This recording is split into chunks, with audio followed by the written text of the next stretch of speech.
जय मसीह की जय भारत साथियों, मैं राजा जी और प्रभु का धन्यवाद करता हूँ आज के इस दिन के लिए कि एक बार फिर से मौका मिला आपके लिए एक नई चीज़, नई वीडियो लेके आने का। और आप में से कुछ लोग इस बात से अनजान नहीं हैं कि भारत देश के अंदर पास्टर्स कितनी मुश्किलों के साथ, कितने स्ट्रगल के साथ सेवा कर रहे हैं और कितनी मुश्किलें होती हैं उन्हें सेवा करने के लिए। काफ़ी वक्त से मैं आना चाहता था यहाँ पे, जिस जगह पर मैं भी हूँ। बताऊँगा मैं आगे आपको सारी जानकारी। और यहाँ आने के बाद जब मैंने मसीह लोगों के स्ट्रगल को देखा, पास्टर्स के स्ट्रगल को देखा, तब मुझे पता चला कि मैं या मेरे जैसे और भी जो हमारे साथी हैं, दिल्ली में, बेंगलोर में, मुंबई में, चेन्नई में, मेट्रोपॉलिटन जितनी भी सिटीज़ हैं, वहाँ रह के हम लोग हाथ उठाते हैं, हालेलुया बोलते हैं और बहुत चीखते हैं, चिल्लाते हैं, गाना गाते हैं। अच्छी बात है, प्रभु की महिमा हो। लेकिन जो रियल स्ट्रगल, आप स्पिरिचुअल स्ट्रगल भी कह सकते हो उसे, या फिर आप कह सकते हो कि ये फिजिकल स्ट्रगल भी कह सकते हो सेवा के अंदर, जो मैं दोनों यहाँ पर देखने को मुझे मिला। तो काफ़ी ज़्यादा मेरे दिल पर भी और मेरे आत्मा पर भी इस बात का प्रभाव हुआ। और जिसमें मेरा अनुरोध है अपने सभी मसीह भाइयों से कि आप जहाँ कहीं भी हो, किसी भी एरिया में हो, किसी भी दिल्ली शहर में रहते हो, मुंबई शहर में रहते हो, बेंगलोर शहर में रहते हो, तो आपके नियर बाय कोई ना कोई गांव आता है, कोई ना कोई कस्बा आता है, कोई ना कोई सिटी आती है जहाँ एक लोअर पॉवर्टी लाइन भी बोल सकते हो, और कुछ पास्टर्स है जो वहाँ जाकर भी सेवा करते हैं। मैं इस वक्त हूँ उत्तराखंड के हल्द्वानी के पास, एक जगह पड़ती है लाल कुआं। लाल कुआं में यहाँ पास्टर सुख कुमार जी ने मुझे इनवाइट किया था और कम से कम 6-7 महीने से हमारे प्लान्स चल रहे थे मिलने के लिए, लेकिन प्रभु का इच्छा थी, प्रभु की मर्जी के बगैर तो हम कुछ नहीं कर सकते। तो कुछ दिनों से परमेश्वर का आत्मा कुछ ज़्यादा ही प्रेरित कर रहा था यहाँ आने के लिए। तो जब मैंने यहाँ आकर सुख कुमार जी की सेवकाई को देखा, उनके स्ट्रगल को देखा, उनके चर्च को देखा, उनकी चर्च मिनिस्ट्री को देखा, उनके लोगों को देखा, तब मुझे पता चला कि परमेश्वर का आत्मा क्या कहना चाहता है हम लोगों से। हो सकता है आप लोगों से बात ना करे, आपके लिए रेमा वचन अलग हो, लेकिन वो लोग जो पास्टर्स की रिस्पेक्ट करते हैं, जो पास्टर्स को सपोर्ट करना चाहते हैं, और भी बहुत सारी चीज़ें रहती हैं, वो इस चीज़ को ज़रूर देखें। या वो लोग जो सिर्फ एक छोटा सा सपोर्ट करते हैं लेकिन उसके पीछे का एक बड़ा स्ट्रगल उन्हें दिखाई नहीं देता, तो आप अपने पास्टर्स से ज़रा मिलिए और पूछिए वो मुसीबत में है कि नहीं है, या वो कितने लोगों को आगे सपोर्ट कर रहे हैं, या आप खुद उनकी सपोर्ट कर सकते हैं। तो ये चर्च का नाम है जीवित आशा चर्च लाल कुआं। जीवित आशा चर्च लाल कुआं, यहाँ पर आप देख सकते हो, यहाँ नोटिस बोर्ड लगा हुआ है पास्टर जी का। और मैं पूरा आपको गेट से लेके एंट्री तक और जिन जिन चीज़ों को मैंने नोटिस किया, वो चीज़ तो मैं आपको बताऊंगा कि क्या मुझे को नई चीज़ देखने को मिली। तो आइए मैं आपको बाहर ले चलता हूँ स्टॉप पर।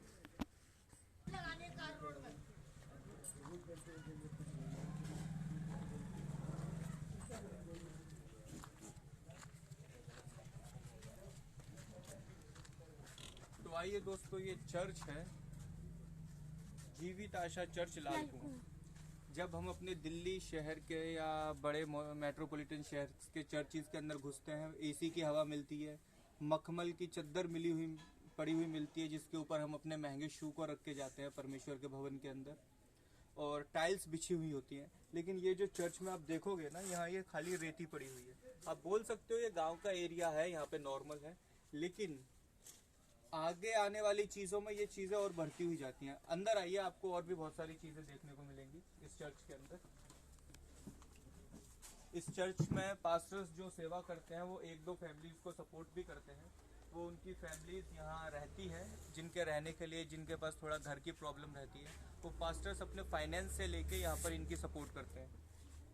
अब ये जो गेट स्टार्ट होता है, ये है चर्च का गेट। वो जिस बाहर वाले गेट से हमने एंट्री की थी वो था मेन गेट। अब ये होता है एक चर्च का गेट, जिसके अंदर हम बैठ के हॉल में प्रेयर करते हैं। तो हम चप्पल उतार के अंदर चलेंगे, क्योंकि भूमि, बेटा साइड में आ जाओ, भूमि पहाड़ के ऊपर हो, जमीन पर हो, कहीं भी हो, जहाँ परमेश्वर की उपस्थिति होती है वहां पर हमें चप्पल उतार के जाना चाहिए। अब आइए इस चर्च के अंदर के मैं आपको ब्लॉक्स दिखाता हूँ। लाइट चालू कर दो सारी की सारी बेटा, आके पंखे चालू मत करना, सर्दी बहुत ज्यादा है। ये ना तो दीवार पत्थर की है, ना ही इसमें ईंटें लगी हैं। इसके अंदर अगर आप पकड़ोगे ना, बांस की बल्लियां रहती हैं, बांस की बल्लियों के अंदर घास लगा रखी है और साइड से लकड़ियां लगा रखी हैं। आपको यकीन नहीं होगा, मैं दिखाऊंगा आपके आगे के समय में। सारी लाइट्स चालू कर दो। तो आइए मेरे साथ, हम विजिट करते हैं इस चर्च को, जीवित आशा चर्च। हम इसको विजिट करते हैं। अंदर आइए आप लोग। अंदर आते के साथ हमें जो हमारे मेट्रोपॉलिटन शहर्स में, बड़े बड़े शहरों में और हमारे चर्च के अंदर जो मखमल का बिस्तर मिलता था, मखमल की चटाई मिलती थी, ऐसा कुछ नहीं है। जमीन के ऊपर ये सिर्फ पलस्तर करा हुआ है और दूसरा बस हल्की सी चटाइयां बिछा लेते हैं। दूसरा चीज क्या है कि छत को आप देखिए, कैमरा ऊपर की तरफ ले जाओ, ये सिर्फ चद्दर पड़ी हुई है। अगर साउंड आ रहा होगा आपको तो ये बांस की बल्लियां लगा रखी हैं और सिर्फ चद्दरें डाली रखी है। जिस वक्त मैंने यहाँ के जो सीनियर पास्टर थे उनसे पूछा कि पानी भी गिरता होगा पास्टर जी बारिश में, तो तब उन्होंने मेरे को 50-60 तो इसमें छेद दिखा दिए कि हाँ भैया पानी गिरता है, लेकिन हम पन्नी बिछा देते हैं, कुछ भी अरेंजमेंट कर देते हैं। स्ट्रगल को देखिए। मैं भी ये सोचता था कि हम पास्टर्स को सपोर्ट करें जो गांव देहात के अंदर दूर दूर सेवा करते हैं, लेकिन परमेश्वर का धन्यवाद करता हूँ कि मुझे इस जगह पर, इस गांव में, बेटा सामने, इस जगह पर, इस गांव में लेके आया कि सपोर्ट तो करना चाहता हूँ, लेकिन किस चीज पे मुझे सपोर्ट करनी है, क्या वो सच में है? तो हाँ, ये चीज जो परमेश्वर की आत्मा ने मेरे मन में डाली, वो सच में गांव के अंदर, देहात के अंदर और आउटर सिटीज के अंदर जो पास्टर्स हैं बहुत ज्यादा स्ट्रगल कर रहे हैं। आगे आइए, अभी तो बहुत सारी चीजें। ये जो आप देख रहे हैं, एक मसीह व्यक्ति के पास कुछ समस्या थी तो उसको रहने का इंतजाम इस चर्च के अंदर ही किया गया है। जब भी कुछ बाहर से लोग आते हैं इस चर्च के अंदर, उनको बहुत ही प्रेम के साथ उनका स्वागत किया जाता है। भले ही पास्टर जी के पास कुछ हो या ना हो, पर अपना प्रेम भरा दिल बहुत बड़ा है। वो सबका स्वागत करते हैं, सबको रहना, खाना पीना, हर एक चीज का अपना अरेंजमेंट करते हैं। ये जो बोर्ड लगा हुआ है, जीवित आशा चर्च लाल कुआं, ये पास्टर जी सुकुमार की फोटो, उनकी फैमिली और उनके टीम जो उनको सपोर्ट करती है, उन सब की फोटो है। और जस्ट अभी कुछ दिनों पहले ही उन्होंने अपना सालगिरह बनाई थी, चर्च की स्थापना सालगिरह बनाई थी पिछले दिनों में। और आइए नई चीजें मैं दिखाता हूँ आपको। दो चीजें जो मुझे और ज्यादा अच्छी लगी है, अच्छी का मतलब जो मुझे इनका स्ट्रगल दिखाई दे रहा है।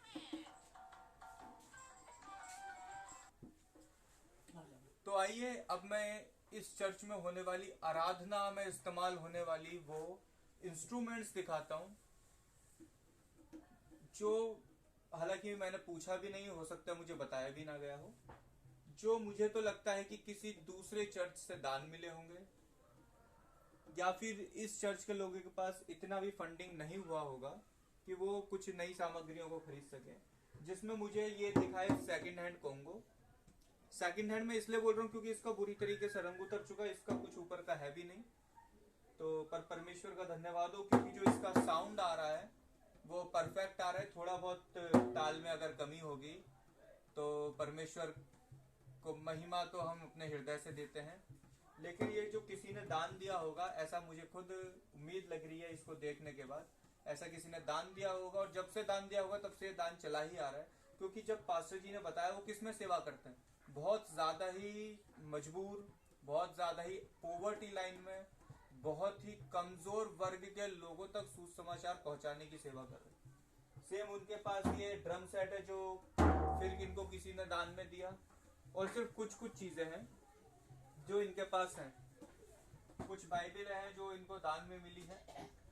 खैर ये तो नॉर्मल चीज है जो हर एक चर्च के अंदर आपको मिल जाएगा। अद्भुत चीज तो आपने इस आसमान की ये छत को इस छत को देख लिया, जो छत पूरी नहीं है, जमीन को देख लिया, वही पूरा नहीं। इंस्ट्रूमेंट्स तो ठीक है, पर जो खास चीज अब जो जिसने मेरे दिल को फाड़ के रख दिया, मेरे कलेजों को फाड़ दिया था, अब वो चीज दिखाता हूँ। आ जाओ।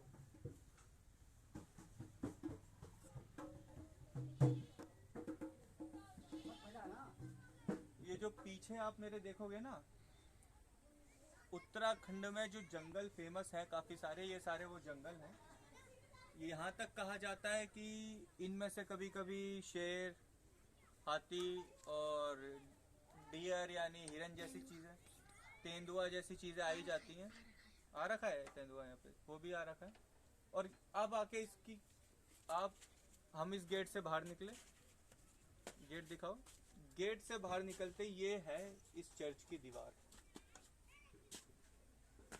ये इस चर्च की दीवार है जो लकड़ियों को इकट्ठा करके बनाई गई है।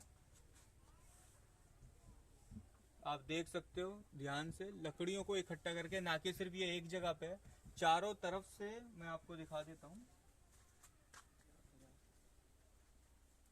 ये पूरी की पूरी दीवार चारों तरफ से सिर्फ और सिर्फ लकड़ियों का इस्तेमाल करके बनाई गई है। इसको बोलते हैं स्ट्रगल, इसको बोलते हैं भाई और बहनों सेवा में स्ट्रगल। कि किसी चीज, कोई चीज ही नहीं है। मान लो अगर बजाने के लिए डफली कॉन्गो कुछ नहीं होता तो ताली बजा के गाना गाते।